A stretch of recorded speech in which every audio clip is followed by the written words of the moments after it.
مسئلے کو حل کر دے, اللہ خیر کر دے. خیر کر دے کا مطلب آپ سمجھ گئے؟ خیر کر دے کا مطلب یہ ہے کہ الہی چھین لے یہ زندگانی, اب وہ باپ بیمار سے تنگ آ گئے ہیں. 5-7 بچے ہوتے ہیں, ایک ماں باپ بوجھ سمجھ کر پلتے ہیں تو 1-2 سال, اور 5-7 بچوں کو ایک ماں باپ شوق سمجھ کر پالتے ہیں اس سے زیادہ معذوری میں لمبی مدت تک 10 سال. تو یہ ممتا کس نے دی؟ یہ اللہ کے رحمت کا ایک خطرہ سب ماں کو دے دیا, ماں کے کلیجے نکال دیے, ایسا خدمت گزار بنا دیا اللہ تعالیٰ نے ماں باپ. کیسی کیسی چیزیں, ایک ایک نعمت, ایک ایک نعمت, ایک سے ایک قیمتی نعمت, ایک سے ایک قیمتی نعمت اللہ تعالیٰ نے دی. وہ رب ہے, اس رب کے نام سے پڑھو, اس رب کے نام سے پڑھو, اسے مت بھول کے پڑھو. یہ چونکہ انسانی ضرورت تھی یہ, اگر یہ پڑھے گا اور پڑھنے کے بعد اللہ کو بھول کر پڑھے گا تو پھر اس علم سے یہ بندوں انسانوں کو ہلاک کرنے کے آزاد تیار کرے گا, اور ہمیشہ اس صلاحیت کو, علمی صلاحیت کو لوگوں کو نقصان پہنچانے میں, دنیا میں فتنہ و فساد برپا کرنے میں برپا کرے گا ایسا صورت ہوگی. اور جب اس میں رب کو بیان کر پڑھے گا, اللہ کو یاد کر کے پڑھے گا, تو اپنی علمی صلاحیتوں کو اللہ کے بندوں, اللہ کی مخلوق کو نفع پہنچانے میں, خیر پھیلانے میں, سماج کو اچھا بنانے میں اس میں صرف کرے گا. اس لیے اللہ تعالیٰ نے پہلے اللہ کے نبی صلی اللہ علیہ وسلم کے واسطے سے ایک علمی انقلاب برپا کیا. اقرأ بسم ربک الذی خلق خلق الانسان من علق. اللہ نے دیکھو تو صحیح, کیسی معمولی چیز سے تمہیں کیسا شاہکار مخلوق پیدا کیا. خلق الانسان. اقرأ وربک الاکرم. پہلے سبق میں کیا بات کہی گئی ہے؟ اقرأ اور پڑھو, آپ کا رب, آپ کا پالنہار, آپ کا پروردگار اکرم ہے, کریم. دیکھیے ایک لفظ ہے رحیم, ایک لفظ ہے کریم, دونوں کے معنی ہیں مشفق و مہربان, کرم والا. لیکن کریم کے بارے میں علماء نے لکھا ہے کہ بغیر مانگے دینے والا. ہم ان میں مانگا تھوڑا ہی تھا, ماں کی چھاتیوں میں دودھ بھیجی, ہم نے مانگا تھوڑا ہی تھا, ماں کے دل میں ممتا بھیجی, تو وہ ایسے ہیں. اور کریم کے مطلب اس کا اکرم, اس کی سب سے زیادہ کرم والا, سب سے زیادہ, اس سے زیادہ کوئی ہے ہی نہیں, اس کا نام لیا اقرأ وربک. وہ ایسا دینے والا, ایسا تمہارا خیال کرنے والا, ایسے احسان در احسان کرنے والا. اقرأ وربک الاکرم الذی علم بالقلم علم الانسان ما لم یعلم.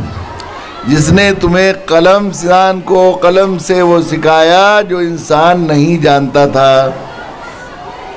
اللہ تعالیٰ نے پہلے سبق میں قرآن مجید کے جس احسان کا ذکر کیا وہ کیا تھا؟ قلم کے ذریعے وہ سکھانا جو انسان نہیں جانتا, یعنی لکھنا پڑھنا سکھایا. یوں کہیے, لکھنا پڑھنا سکھایا. اللہ تعالیٰ کے اتنے انعامات, احسانات ہیں جن کو گن بھی نہیں سکتے, ایک سے ایک قیمتی نعمت ہے. لیکن اللہ نے سب سے پہلی وحی میں جس احسان کا ذکر کیا, کیا ذکر کیا؟ اپنی صفت اکرمیت اور ربوبیت کے ثبوت کے طور پر. اللہ تمہاری ساری ضرورتوں کو تمہارے چاہے بغیر اور تمہارے خیال سے پہلے تیار کرنے والا رب, اور وہ جو سب بغیر طلب کیے تم پر احسان در احسان سب سے زیادہ کرم کرنے والا رب ہے. اس نے تم پر یہ احسان کیا کہ تمہیں لکھنا پڑھنا قلم کے ذریعے وہ سکھایا جو نہیں جانتے تھے. اس سے اللہ تعالیٰ نے یہ پیغام دیا ہے کہ اپنی تمام نعمتیں جتنی اللہ نے بندوں پر نازل کی ہیں, اس سے قیمتی نعمت ہے لکھنا پڑھنا سکھانے سے بڑی کوئی اور اللہ کی کوئی نعمت نہیں ہے. انسان اپنے بچوں کے لیے انتہائی شفیق اللہ نے ممتا بھری ہے, اور انسان یہ چاہتا ہے کہ ان کو بس جو ہے دنیا اور آخرت کی ہر خیر اپنے بچوں کو دے دے. بچوں کے لیے آدمی جیتا ہے, اور ماں باپ کا یہ حال ہوتا ہے کہ آدمی اپنے سے اوپر کسی کو چڑھنا پڑھنا پسند نہیں کرتا, لیکن صرف اولاد کو چاہتا ہے کہ میں اگر ٹیچر ہوں تو میرا بچہ پروفیسر بن جائے, میں اگر پولیس انسپیکٹر ہوں تو میرا بچہ ایس پی ڈی آئی جی بن جائے, میں اگر یہاں کا منسٹر ہوں اسٹیٹ کا تو میرا بچہ سینٹر میں کیبنٹ منتری بن جائے. ہر آدمی یہ چاہتا ہے نہیں اپنی اولاد کو اپنے زیادہ. تو کہتے ہیں کہ ہم تو جی رہے ہیں بچوں کے لیے ہی, کہتے ہیں کہ ہم دوسرے کا گلا کاٹ رہے ہیں, بے ایمانہ کر رہے ہیں بچوں کے لیے. تو یہ تو خیر بہت غلط خیال ہے. اگر بچوں کو خوش دیکھنے کے لیے ہم دوسرے کا گلا کاٹ رہے ہیں, بے ایمانہ کر رہے ہیں, تو یہ سمجھ لیجئے اللہ کے نبی صلی اللہ علیہ وسلم نے ارشاد فرمایا ما جعل اللہ فی الحرام شفاء، اللہ نے حرام میں شفا رکھی ہی نہیں ہے۔